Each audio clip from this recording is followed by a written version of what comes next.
So this is like the holy grail of any Utah Jazz sports memorabilia. Besides maybe the Jordan shot, which I have that ticket. I was at that game, courtside. But my favorite Jazz player of all time, and I had season tickets for clear till 2001, never missed from 79 when they were reasonable and a good product. My favorite player of all time was Rickey Green, is the great Hot Rod Hundley used to call him, fastest of them all. Now, what makes this such a holy grail? Rickey Green signed it? Oh, yeah, that's a big deal. He didn't sign very much stuff. Good luck trying to find anything Rickey Green signed. Certified. But here's the thing that makes it also so marquee is it's a Vegas program.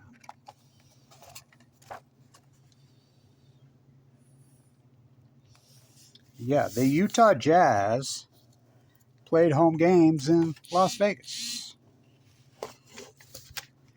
And so, home games in Las Vegas. The great Kareem Abdul-Jabbar, when he set the all-time point record that LeBron's recently passed, was against the Jazz in Las Vegas. I have those tickets, too. I was at that game. So, score sheet's a hair loose, but not really. I mean, it's a gem, man. So they're playing the Sonics in Las Vegas. They only played a few games that year in Las Vegas, home games. And it was John Stockton was a rookie. It's 84-85 program. So it's John Stockton's fourth NBA game.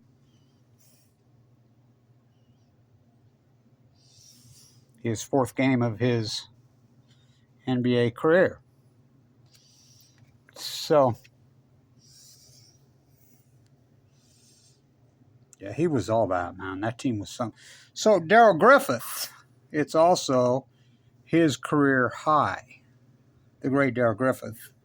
There's a deal in here from Duncanstein to Jumpinstein. As Hot Rod Hundley used to say. From the parking lot. Hot Rod was the man, wasn't he? He was the greatest announcer of all time. What a player, also. That was an owner. I remember when we protested at the South House because he raised beer prices from $1 to $1.25. We were just kids and we held up signs and the whole works. He not only lowered them back to $1, he sent us over rounds for the entire season. Me and all my friends. There's a couple page posters in here. I'll find them. Look, Ma. One hand.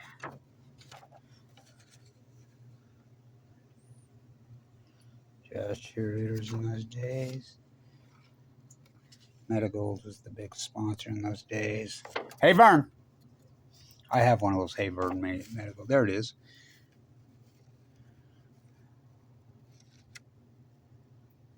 The big, great Mark Eaton.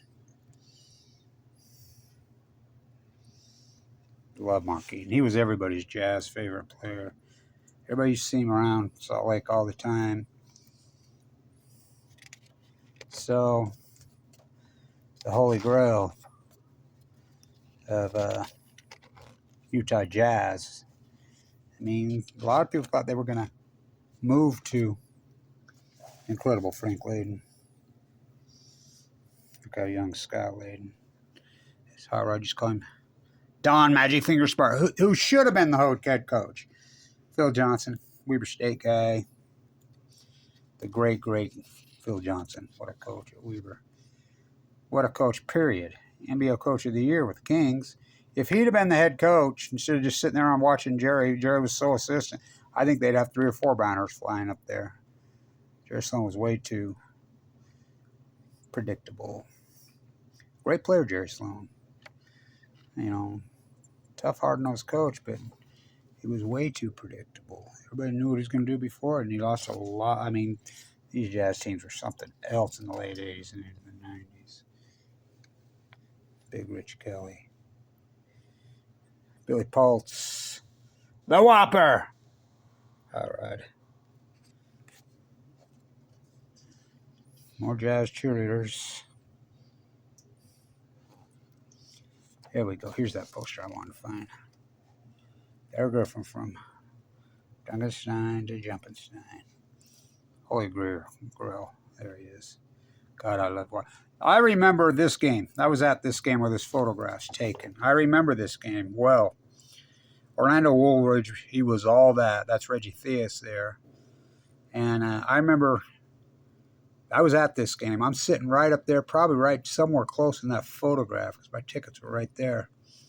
And Orlando Woolridge threw down a dunk, the most powerhouse dunk I ever saw. I'm like, oh.